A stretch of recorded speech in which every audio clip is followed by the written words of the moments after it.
I said something, and he said something like, I could spend 2 hours in a car with my dad in complete silence, and that's like great quality time for me. And I'm like, that sounds like a nightmare to me, Yep. But we're very different on that way. But he did say to me one time, like, if we're going to be spending 60 years together, it's not going to all be conversation. No. And so we've got to learn how to be quiet with one another. And I was like, oh, I think you're right. Yeah. But he is right, because there has to be the time of talking, and there has to be the time, because invariably, here's a story. I don't know if I've shared this yet on YouTube, but Karen and I are first married. Our mattresses are on the floor. our clothes are coming out of Rubbermaid containers, right? 'Cause we don't have our furniture yet, right? So we're laying, and I'm reading Jurassic Park. This is when Jurassic Park came out. I'm reading Jurassic Park. Close the book, turn off my light. You're asleep. Karen starts talking to me. I go, what are you doing? She goes, well, you turned off your light. I'm starting to talk to you. I said, Karen, I was asleep. How can you be asleep right now? I said, because that's how I work. Because that's what happens. I turn off my light and I go to sleep. She goes, how is it possible you're asleep? The opposite was, she hated when I was really chatty in the morning. I had to learn that. Yeah. Because I'm a morning person. I'm up. I'm like, hey, let's go. Right. Yeah. And she hated that. But it's finding in the relationship where those balances are. Yeah. And also finding how to support. Because the thing that would happen is, kids would wake up on a Saturday morning. I knew Karen was sleeping in. Kids would be like, guys, shh, mom's, but really, it was a way to, and she would do the same for me because I go to bed early. But we knew that about each other, and we were able to honor that for each other and realize it's not my thing, but I'm gonna do this for, right? And I think that's important. But I think that actually starts with, not knowing how that all works when you're first dating. Going, what's wrong with you? How come you think this way? Yeah, well, and I feel like that's part of the fun of dating that casual dating just doesn't really get to the heart to. It doesn't, we talked in the beginning a lot about being vulnerable and like getting to the heart of the matter with people, but like that doesn't have to be so serious. No. It can still be fun. Like go on a date and say like, what are the things that just like make you irrationally upset? Yeah. That's like that is such a fun question, because for me, things that make me irrationally upset is like oh my gosh, this is so dumb. There's a church in North Brunswick that's called the Church Without Walls, but it's a building with walls, and I hate it. I hate it so much. Excuse me, your sign is a little misleading. It's very misleading. So, but fun questions like that. I don't think just because dating is serious doesn't mean it has to be stale. Karen, one of the things that I know Karen liked about me was that I could make her laugh. Yeah. And because she needed it at times. There were times, okay, so this is where Karen's in bed. Karen has MS, right? So she's in bed. We go to the hospital. She's getting some kind of a procedure. And I always said to her, I want to be there when they start asking you all kinds of questions, right? Because they'll say to her, okay, so you're how old? Yeah, okay, and this medication and all this kind of stuff and da-da-da-da. And they'd invariably ask, are you pregnant?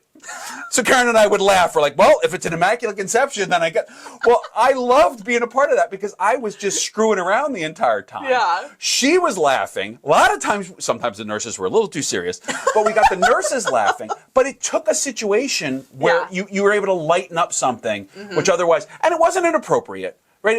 There's a time, obviously, to laugh and a time, but we're able to find that balance where life doesn't have to be so serious all the time. It probably took a lot of trial and error, though. You probably got it wrong a couple times. There were several times driving home from places where Karen said, you brought this up. I don't think that was so good. I'm like, yeah, right. You're probably right. Right. And it happens, but that's like the risk you're willing to take when you're willing to be vulnerable in a relationship and put your foot out or like take a step out onto the ledge and get it wrong.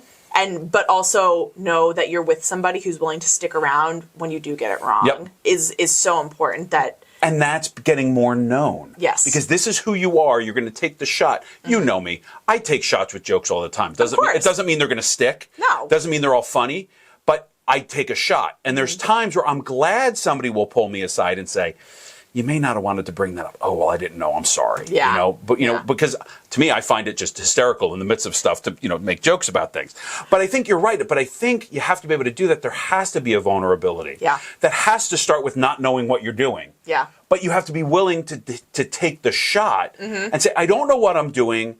I mean, I remember being a kid going, can't wait to be an adult so I know what's going on. I'm an adult and I have no idea what's going on. I'm making this up as I go, right? But that's the reality. Like, we don't really know what we're doing. We're kind of going through it. Yeah. And you take a shot if that works, great. If that doesn't work, I mean, certainly we're trying to do it with God. We're trying to, Lord, where do you have me for this? But like, what do I do next? What's the next step? Where do I go? Yeah, and it's just the beauty of getting to know one another. But I also find too that making a decision up front, whether you're in a serious relationship or you're just like going on a first date, or whether you're married, is to just be a person of mercy and forgiveness. Because you have to realize in a relationship that somebody's going to say something to hurt you. The person that you're supposed to love you the most is going to hurt you the most. Yeah. And you have to be committed to saying, like, it might be hard to forgive somebody, but I'm going to at least try. Because that's the foundation that puts a long-lasting relationship 100% together. But you're right. You have to at least be willing to go into it. And if I'm holding back, it's not going to last. It's just not going to make it. But it applies to like all parts of the relationship too, right? So if you're just freshly dating, maybe a first date, and somebody says something wrong, you don't have to like hold them on trial for the thing that they said about you. You could find, if there's something big enough in the back of your head, you can go, there's not going to be a second date because it's just not working. That's okay. And what I think is also important too is for men and women to be very clear. Be very clear and be very merciful. So if a man asks a woman out and I'm really not interested, or I'm in the middle of a relationship, or I'm in a position where I can't date right now, but I'll let you know if anything changes. Like, there's a lot of different answers to that. But it should be mercifully, it should be polite. And it should be honest. And it should be honest. Because because I was in sales for a while, the thing I hated with sales, just tell me plain out no. Don't tell me, maybe. Why don't you stop back in a month? Then I'm just kind of I'm chasing my tail doing this. But be honest. And it's the same thing with breaking up. Right? Sometimes I think people hang into things when they shouldn't. And they're afraid, but there's still some things I like. And it's like, but honestly, if you've kind of done some soul searching and you've done some praying about it and it's not working, just let them down easy, but be honest. I totally agree too. And I mean, like, you worked in sales before. I work in marketing currently too. And we actually, one of the things that we're not afraid to do, like in the sales and marketing, is actually break up with a customer too. Because if they're looking for something that we can't provide to them, then it's just going to be painful for everyone. They're not going to like us, and we're going to be mad that they want these things that we just have said no to. And so to be honest with the customer and say, like, listen, we don't think it's a really good fit for you. If you still want it, we'd much be happy better to get an honest answer, because you know where you stand. We had those where, hey, my quote is $20,000. I can get it from your competitor down the street for $12,000. And my answer is, well, go ahead. I mean, that's what our answer was, because I'm not going to match your price. I'm sorry, but this comes with this, this, and this, and if you want that, you know what you're getting from us. But it's an honest answer. Better than a dance. Better than this kind of fearful. And it's scary. And I think Andrew Olson and I spoke about conflict. What's worse than conflict is the fear of conflict. 100%. So what's worse than breaking up? Is the fear of doing it. Because then once you do it, you go, it's just everything settles. It's like your last exam at college. It doesn't matter if you failed. It doesn't matter if you passed. You go, I'm just done. I'm just, for 24 hours, I don't have to think about anything. Then I'll start panicking about the grades. And this like goes back to talking about like standards or lists, because I think the reason that I think it's okay to have like a list of the things that you want is because, like, hey, these are the things that I'm looking for. And if somebody can't, like, if they're big things and somebody really can't fulfill them, then this might not work long term. But the list can't be so long that nobody can. And that's just. You know what? We can have a whole different discussion on life being about managing expectations. Oh, man. About the expectations that we have. And I think that's a lot of times where we get ourselves into trouble. Things have to be just so, or else. And that's not how life works. That's how I feel like in my marriage too. If if I was single right now and I was just making decisions for me, it would be a lot easier because I only have one person to worry about. But now it's not just me. And it doesn't mean I make decisions for my husband. It means that I have somebody else to consider. It has to be a collaboration. And sometimes I'll get what I want. Sometimes he'll get what he wants. And sometimes those aren't the same thing. Well, we'll end with this story before we get into our questions. Otherwise, we'll talk for another 2 hours here, which would be fun. But Karen, I think I've shared this story with you before, but Karen died in December of 21. In October of 21, Matthew brought some of his friends up from D.C., a married couple. So we're sitting up in our bedroom eating, and one of the guy from the married couple looks at us and says, "So, Mr. and Mrs. Lang, what's the secret to a good marriage?" Like, wow. And I'm going, thank God I had a fork full of food, because I'm going, I have no idea how I'm going to answer this, right? But what's the secret? Please, I hope Karen answers first. Well, so she's chewing too, and it took her longer to chew, so she had more time. And it was interesting because my answer was, after I thought about it for a minute, and I said, she's not my salvation, but she is my vocation. Yeah. I can't put everything that I think, she can't answer every need of mine. Yeah. It has to be God. She's a part of it. She's my vocation. She's obviously a huge part of my life, but she's not going to solve every problem. And if I put that expectation on her, you're going to be disappointed. I'm going to be disappointed. So is she. Yeah. There's going to be ways that this isn't going to work.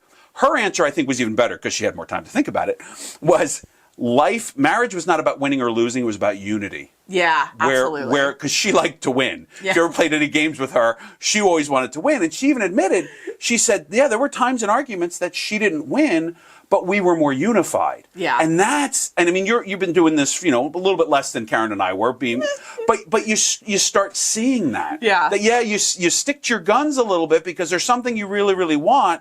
But ultimately, what's more important is the relationship. Right. And if you don't get what you want, as long as it's not a moral issue or something like that, right. You know what? You guys will be okay. And that's what we had to figure out along the way, too. Yeah, absolutely. But that was kind of a fun, when we give that answer, I was like, oh, that was pretty good on the fly. We're finally going to get to the questions. All right. Can men and women be friends? I have multiple answers for this one. Okay. Well, it's not a multiple choice question. But, okay. Go ahead. It's fine. So somebody much wiser than me once told me that with God, anything is possible. And I think he's right. You see a lot of holy friendships for the men and women saints over the years. But I think what we don't think about is context of how are men and women friends? Right. Which is, can men and women have a totally platonic relationship one-on-one when they're alone with nobody else? I would say maybe not. I would say possible, but not really probable. It's really difficult. Yeah. But the thing is we do live in these Catholic Christian circles, and I do think it's possible. So, but I think context also of how you act in that friendship is very important. So 100%. The example that I'll give is I am friends with a lot of men, but I don't spend one-on-one time with them. But if I need to spend one-on-one time with them, maybe we need to have a meeting or something. A meeting, you always start with a relationship. It's not just all business. So you can build a friendship that way. But additionally, if I've known somebody for a lot of years, like a male, and I want to have coffee with them, usually I include my spouse in that too, because I think that's the most appropriate. Sure. I don't think it's appropriate for me as a married woman to be spending one-on-one time with men who are single or men in a vocation. And so, well, it could be different where you could have a meeting with one of the brothers from the Brotherhood of Hope. Something that's a little different. But I'm saying just as friends. Just as friends. And I think it's okay if that happens. But what I always try to do is I always say oh, hey, I'm getting together. I'll tell Stephen, I'm getting together with so-and-so. Would you please join us? Yeah. Because there's nothing that I am sharing with a male with a male who's not my husband that I'm not sharing with my husband. And I think is probably more of the key. Yeah. Is what are you talking about? Yes. Yeah. There's a different level of what you're going to share. Yeah. You're not sharing the same things you would share with your girlfriends. Yeah. You won't share You those don't. same kind of things. You know. Oh, just so you know, you're not my friend. Yeah. So that's why we can hang out together because she's not my friend. You're my friend's dad. So to answer the question shortly, I do think it's possible, but I think context, situation, and what you're sharing is key to the question. There's an asterisk. There's an asterisk. Yes, but it's not as clear cut as if two guys are friends or two women are friends. And if you're in a co-ed group of people, I think yes, absolutely. Oh, that's different. That's a different thing too. Different. But I think I think you're talking dynamic there. Yes. Right? And I think you're 100% right. We kind of answered this one. Can women ask men out on a first date? Yes, with an asterisk. Yes, with an asterisk. But primarily, I would rather the men ask. Yeah, I think that would be actually, to be clear, I think that's my preference too. Sure. But I don't want I don't want society as a whole to get into this boxed mindset of only men do the asking, because everyone's different and every situation is different. Yeah. And so you have to come at it from that angle. And in this situation, is it appropriate for a woman to ask a man on a date? The answer could possibly be yes. Could be yes, but we would prefer it go the other way if there's any way to do that, where we can play everybody's wingman and we can make that happen. Yeah, let's just put it all on the table. If you're a guy and you are using I think women can ask men out on dates to avoid asking a woman out on a date, you should ask the woman out on a date. 100%. Don't be a wuss. All right. Who pays for the first date? Whoever did the asking. Ooh. I will stick to that one. I could also argue, depending on the date, if the date is, let's say, it's a very casual date at a place like Panera or Dunkin'.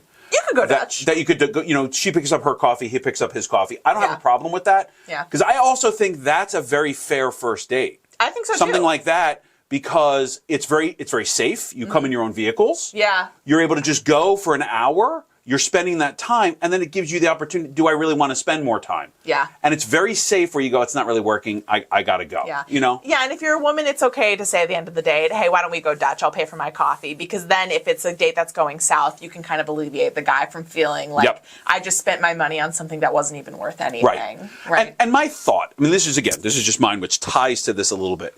First dates don't have to be elaborate. No. You don't have to go to the nicest restaurant in town. You know, you can do a decent dinner. Yeah. Maybe have some level of an activity, but it doesn't have to cost a fortune either. Yeah. So it's not like you're out $500 for the night for a first date, you know. I heard somewhere on social media, somebody said a first date should be drinks only, no food. I think that's great. And I think that's great because you're not spending a lot. You can still go out for a beer if you want, but you're also not spending a ton of money or a lot of time. And first dates shouldn't be a movie because you don't get time to talk. No. Yeah, you don't get time to talk, and I think a first, whatever it is, it's a walk around a park. Yeah. It's a visit to an art museum. Yeah. Something like that where it's safe and it's casual, where it's a mutual kind of, I'm checking this whole thing out. And I think there's value in creating or going on a date where you can end it at any point. Yep. So I think drinks is a good example of this. You can have one drink, you buy somebody one drink, but then if it's not going anywhere, like, hey, nice to meet you, like, I'll give you a call next week, and you can end it there. But if it's going well, you can have another drink. Right. You know, an art museum is a great example too, because you can, like, those things are big. You can walk around forever, but if you got to get going. Well, and then you find, if you're like me, and you're going on a date, and she has the same kind of sense of humor, you'll find all we'll do is make fun of all the art together, and then you know she's the one if you can sit there and make fun of the same art together. I'm not an art guy, so it's Is that what happened with you and Karen? Oh no, but I would make fun of everything. You know, like she would do, like she would want to go watch gymnastics stuff, and I just couldn't do it. But if I was there, she'd know I'd make snarky comments the entire time. So she'd just go without you. Well, Karen was 5'10" and wanted to be a gymnast. Oh, there was a problem there. There was. There was a problem there. All right. Should couples live together before they get married? No. Why? I think it cheapens the decision to stay in a relationship if you live together before you get married. Okay. So by that, I mean, I think there's a lot of excuses you can make that you, like turning a mountain into a molehill about something that you might not like about the other person. That's really not that big of a deal. It's kind of a way to get out of the relationship. Yep. I also think that telling people that they need to test the relationship before they move in, I think that's a total lie, because you can do enough testing without living with the other person. If you're having the right conversations and you're being vulnerable enough, that should be enough knowledge to know that I'm willing to stick it out. Yeah. I mean, people have been getting married for millennium. It's been around forever. And sometimes marriages don't work, and that happens. Yeah. But, you make it work, too. And I'm with you. So I guess the other kind of sub-question there is, should men and women sleep together before they're married? No. But the reason I hesitate is because I don't think everybody in culture and society believes in marriage. I agree. Yeah. Yeah. So if you do believe in marriage, or if you want to be married one day, absolutely do not sleep with somebody before you're married. Now, if you have slept with somebody before you're married, there's always mercy and forgiveness. Right. It's not the end of the world. It's not the end of the world. Right. But I think if you're serious about your relationship, you should not sleep with the other person before you get married, because it's something that grows over time in the marriage. And there's emotional ties that occur because of that you're not ready for. I used to have a boss, I was in a business, and he said, we're really good at ready, fire, aim. Yeah, it's backwards. Right? Well, that doesn't work. Yeah. So that's kind of what is either living together before marriage or sleeping together before marriage, if you're intending to get married, whether it's to that person or not. Right. You're backwards. Yeah. You're putting yourself in such a spot that it's more difficult, actually. Yeah. And you talk to couples that have done it the other way, and they go, it's not difficult. Sure, it's difficult when you first get married. Right. The first 3-6 months, you're figuring stuff out. Right. But you're also committed to figuring things out, and we're in this. Yeah. And you're committed to saying things that you might sweep under the rug in other situations. I think a good example is maybe like a month into marriage, Stephen came to me and he's like, when you finish the coffee in the coffee pot in the morning, can you please rinse it out and put it in the dish drainer? And that doesn't bother me. This is why I leave it in there and I rinse it out in the morning, or I wash it in the morning too. Because it's the end of the day and the coffee pot's off. But it's something that he really appreciated happening. Yep. But there's no threat of me leaving because we believe that our marriage is going to be, we're in it for the long haul. So he better just tell me what he dislikes, so he doesn't have to live with it. Right. Right? Because that's something that I could easily change my action onto. And I think that applies to like living together before marriage or sex before marriage, is that I feel like it's so overrun by like passion that you forget that there's a practicality to relationships. And marriage isn't all about sex. I mean, that's the other reality. It's a piece of it. Yeah. But it's not all about it. And that's the other thing. And I've said that I think that two of the worst things for relationships right now are porn and Hallmark movies. Because porn gives unrealistic expectations. So do Hallmark movies. So do Hallmark movies. Is that it's, and obviously somewhere in between that is how things are supposed to work. Sure. But both of those give very unrealistic expectations of how things are supposed to be, or agree. what life is going to look like after marriage. And I also think that living together or sex before marriage also gives some level of unrealistic expectation. Yeah. So. Yeah. And to say that like our dignity is not also experienced like in sex or like in our relationships is a lie too. And so for you to just say like, oh, it doesn't really matter, we can test it out and have sex before marriage, it doesn't mean anything. That's not true either. Right. And that's just well, you're not true. really testing anything, because that's just it, because you're not in marriage. Because I saw something that said sex was not made for men and women, sex was made for husband and wife. Yes. And I saw that and I went, whoa, that's really good. So how long should you date until you get married? Generally, if you want one straight answer out of me. But we realized you can't just give one straight answer, so. Year and a half. Okay. I think a year and a half gives you opportunity to celebrate a milestone, 1 year of dating, and then gives you a little bit of room to dream about what the next step looks like. Okay, so you're saying that's your general answer. I think that's my general answer. I'm going to be a little bit more, I have to move a little bit because I'm out of the screen. I'm going to be a little bit different on that. I think it depends. Yeah. So you think it depends this time? I think it depends. And I think why is depends on the level of maturity of the people. It depends on what they're looking for. It depends on, because I also think sometimes longer dating and longer engagements aren't honestly fruitful. Yeah. If it's fruitful and if you need that kind of time, then I completely agree. Right. But I also think there are people that could meet each other, date, and within 6 to 8 months, they know it's right. Right. So why wait any Why longer? wait? Yeah, because if you know, you know. Yeah. I think I would generally agree with you. I do enjoy, like, if you're looking for a straight answer, I do feel like a year and a half, if you are still unsure if you're going to get married, I think a year and a half is a good time to pause and say, like, okay, what do we really want out of the relationship, too? And so usually when those conversations come up, a lot of time, it's either going to end up in, we're going to get married or we're going to break up. Right. And so I think a year and a half relationship, I don't think it's long enough for you to say that you've wasted any time if you broke up. Right. But I also see, I guess I'm of the mentality too, what we talk about, why are we dating? Yeah. I'm thinking when I got married young. I got married when I was 23. Yeah. So I started dating her Christmas of 90. We got married in August of 93. Yeah. So, was it 90 or 91? I think it was 90. If Karen was around, she'd tell me. Yeah. But anyway, so but that was also, we were in college. Right. So we got engaged 5 months after we got out of college. Right. We got married a year and a half after we got out of college. But we would have gotten married a year after we got out of college if Karen's sister didn't get married in that spring. So I do... Big thing to consider, but actually. I do think, because once you know, once you're there and you're kind of working towards that, I don't think there's any reason to prolong it. But I'm with you. If there's still questions, if there's still things you're working through, then yes. Yeah. I think maybe if I could give a range of people who might want a little more range in there, I would say probably, maybe date for... If you know immediately that you want to get married, and that's kind of been the story the whole time, I would say maybe don't get engaged before 8 months of dating. Right. And then I would say if at a year and a half mark you need to extend the time that you're dating before you get engaged, I think that's also a really good answer too. Of like, every situation is different, but a lot of times extending the relationship just to make sure you're getting things right before you really make that engagement commitment is generally a good thing. Yeah. Well, and I also think this is to jump on one more step there. How long should you be engaged? My opinion is as short as possible. That's my opinion. Really? Yes.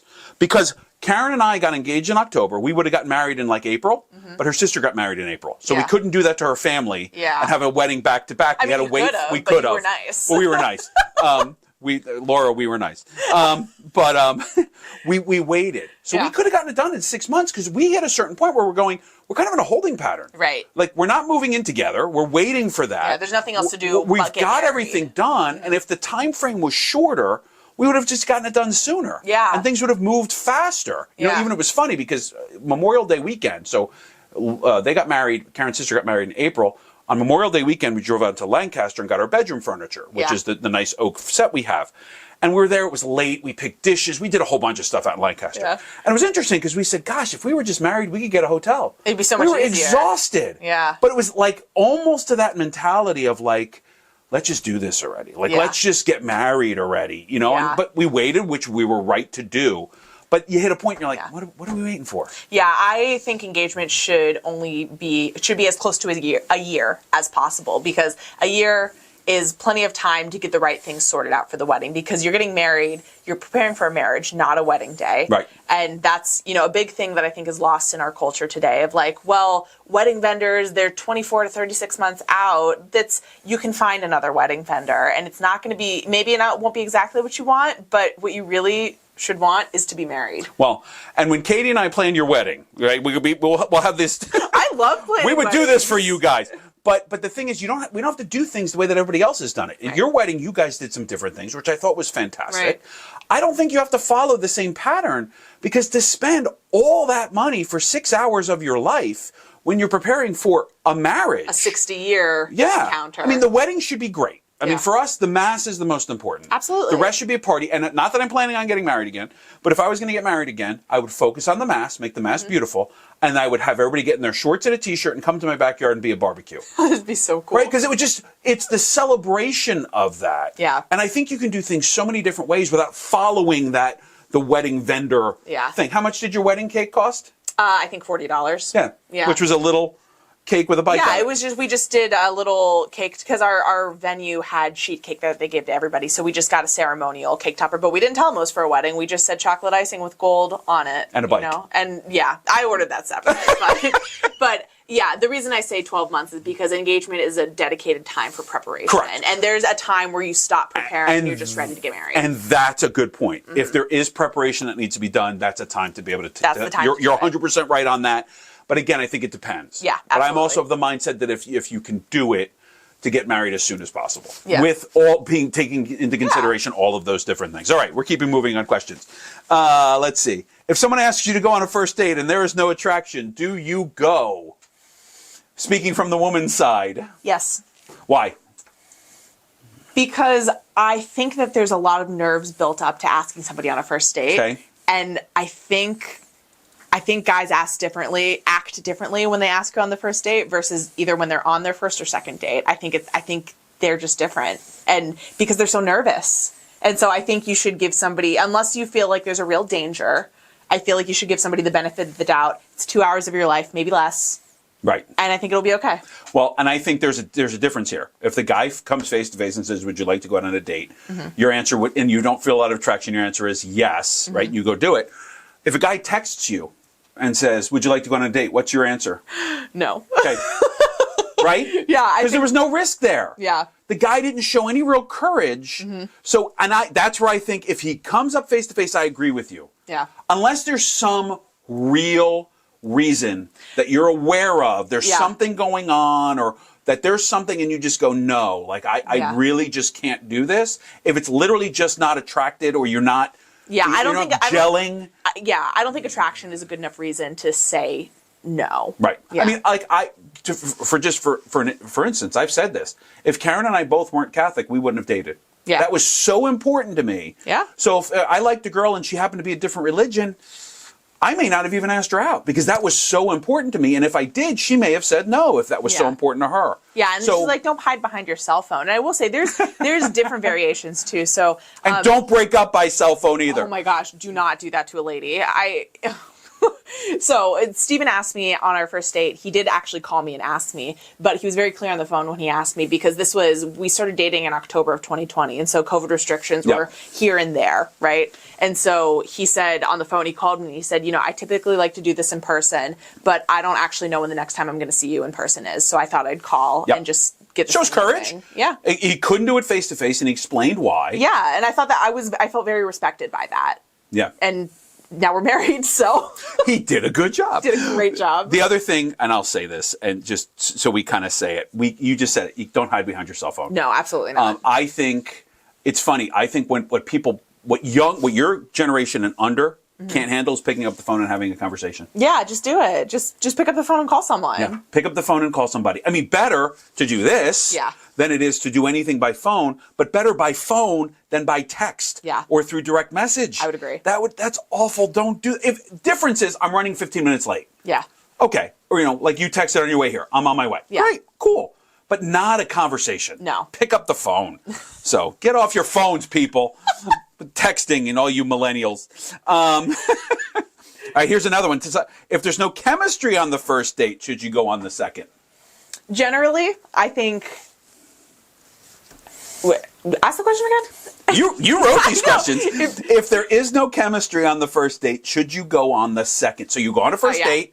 There's no real clicking. I mean, maybe big stuff is even lining up. Sure. But there's no real click or chemistry. What do you think? I think you should give it one more go. Okay. I think if there's somebody that like on paper it looks like it could be a good match and you just really didn't feel the click maybe in the first or second date, I think you should keep at it, because I don't think you know somebody enough from a first date to know that this isn't going to work long term. I would say again, I'll put the asterisk on this one. I say it depends. Sure. If it's a generally good first date, but there's no real chemistry, I agree. Yeah. If it's really an awful first date, for instance, he talks the entire time and doesn't shut up and doesn't get a word in edgewise. Yeah, that's different than like no chemistry too. But what I'm saying is it wasn't a good date. Right. So I think if it's a good date and there's no chemistry, I think you give it another shot. And that's a good distinction to have. Like just because there's no chemistry doesn't mean it wasn't a good date. Right. Yeah. Correct. And because if everything kind of worked and the mechanics of it all worked and there was conversation and all the rest of it, but if there wasn't any chemistry, I'm 100% with you. Yeah. If it was just really bad and awkward and just... Yeah, then you can say no. That's totally okay. Yeah, that's okay to just go, no, I don't think this is going to work. So I think we made a good distinction on that.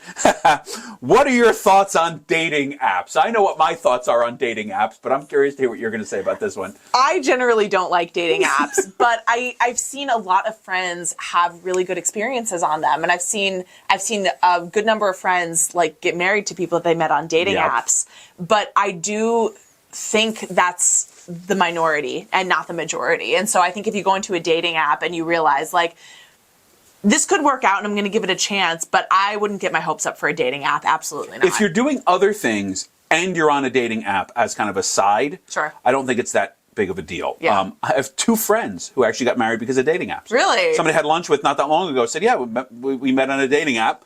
And then somebody else who was really trying to date, and this goes back years ago, they got married and they have a couple of kids. So, but they work. It just, that's not the preferable thing. Back to the point of to get involved maybe in a group that has a common mission, you're in a better spot. Yeah, because then it's like, you're not trying to vet people before you're dating, right? I think that's maybe a little too harsh of a way to look at other people. But a dating app, it's the same. To me, it's the same as texting, where you don't get tone and context, and you can hide behind it. You can hide a lot of things behind a dating app. Sure. And so I want to recognize that, like, it's worked for some people, but I think it's the minority of people is who it's worked for. Well, and I would definitely not recommend going on The Bachelor or The Bachelorette. No? No, that I definitely don't. You don't want to go on The Bachelor? No, they wouldn't want me on The Bachelor. I don't know. I'll go on Farmer Wants a Wife. That's what I'm watching at this point, which is fun. Okay, I have no idea what this is, so I'm going to ask this question. What are your thoughts on cuffing season? You don't know what cuffing season is? Okay, I don't know what cuffing season is. So cuffing season is basically just the fall. It's another name for autumn, because what cuffing season is defined as is kind of handcuffing yourself to a relationship. Okay. Of like, oh, I'm going to cuff myself to you so I have somebody to be cuddly with in the winter months. So I can go to the holiday parties and the work parties and I can bring somebody home for Thanksgiving. Okay. But, cuffing season only lasts until like spring break when you break up with them so you can go to spring break. So can I answer this one since I didn't know the Yeah. Okay, my answer on that is, if your intention is just to have somebody, I don't think it's a good idea. Yeah. Because we're talking about the casual, Sure. I'm using you. Yeah. Yeah. But I'm using you to go to a holiday party so you don't show up alone. Right? But if it just so happens to be, and your intent is different to be more serious, then, but if it's just to do, then no. Yeah, Steven asked me out on our first date in October. It was cuffing season. And honestly, fall, great time to ask a girl out on a first date. You can do things outside and it's not too hot outside. You can go to fall festivals. Great time to start dating is October. Get apples, get pumpkins, get throw her in leaves. It's awesome.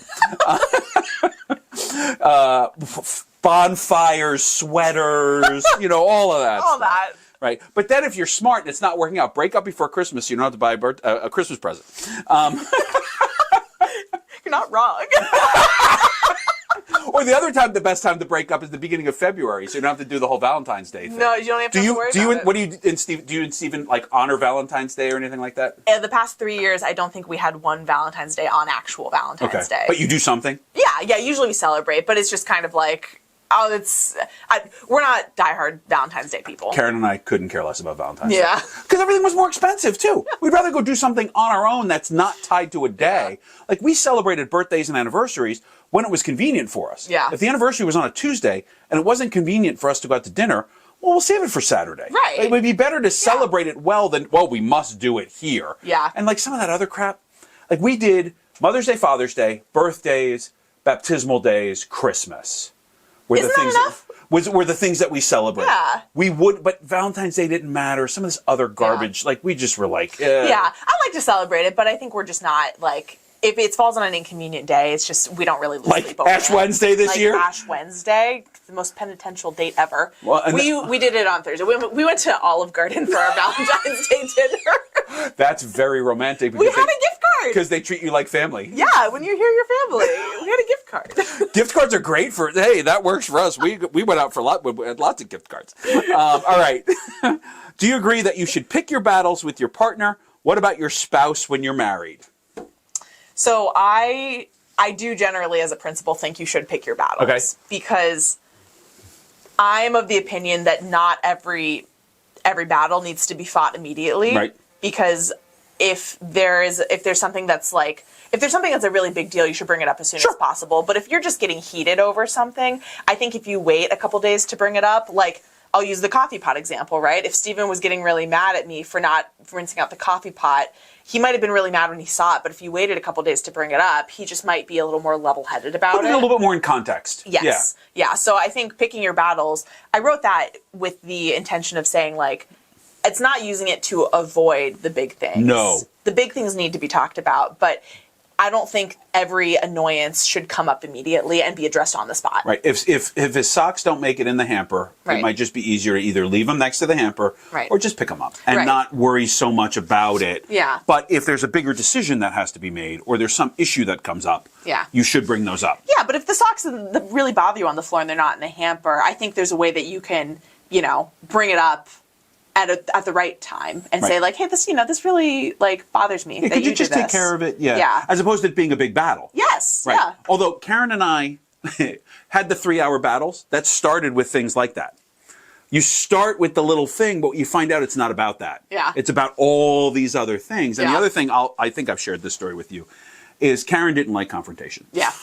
You shared about it right here in this video. Well, it gets better. So it was a Holy Thursday night. And we went to Holy Thursday Mass. I'm actually sitting down in the basement watching TV, and she comes down and she has a whole bunch of things to tell me. Mm-hmm. So she unloads on me with all the things she's stored up over the last number of weeks and months. Yeah. That was the first time ever I got in my car and just drove away at like 10:30 at night. Yeah. Because I couldn't, she wasn't wrong. The funny thing was, all the different points she brought up, she was right about. Yeah. And I said to her when I got home, I said, you were correct, but your delivery was awful. And that's what I mean when I say picking battles, is you really have to figure out what delivery of this is best going to honor my partner or my spouse. Yep. Because delivery, and you're not going to know until you do it wrong. Yep. Yeah. Well, and that's where she learned, not that she learned that well, because she still hated to bring up things, but she's also not here anymore, so I can talk about her, which works. All right. We already talked about this. I didn't realize we were going to hit it. Is sex before marriage okay? What if you don't believe in marriage? When's the right time to have sex? We addressed that earlier, so that's good. Okay, it's good. Who's responsible for what chores in the marriage? I think you have to decide that after you get married. Okay. But I also think that you should talk about it before you get married. That's, I know, my general answer. No, but I don't disagree with you. Yeah. Because I think depending on your relationship, there are going to be chores and things that fall more into people's camps. Mm-hmm. I fixed stuff around the house.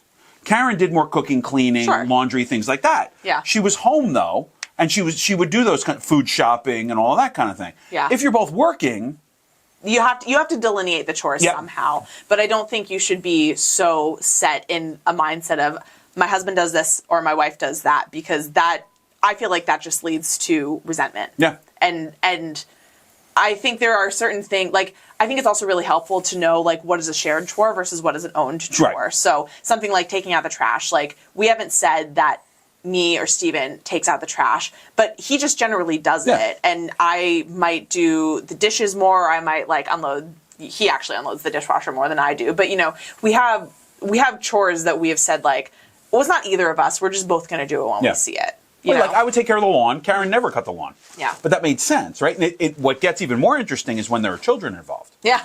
No, because then it's Really? at what point can kids start doing some of these chores? Yeah. Because I think there are certain kids that have never learned how to do chores in their entire life. Yeah. And I also think there's a way where you can dump too much on a kid. Mm-hmm. But I think, you know, like cleaning up their own toys, helping clear the table when they're little, picking up their own clothes, but to start bringing them into those kinds of things, so that they realize they have a weight in, or they have a they bring value to the family. They bring value in the family. Yeah. But it's the same thing, because we unfortunately both have heard stories of either the husband doesn't do a whole lot in the house, or the wife doesn't do a whole lot in the house. Yeah. That's a problem. Yeah. Because that's a buildup of resentment. Exactly. Now, and there may be very valid reasons, and maybe they're actually okay with that.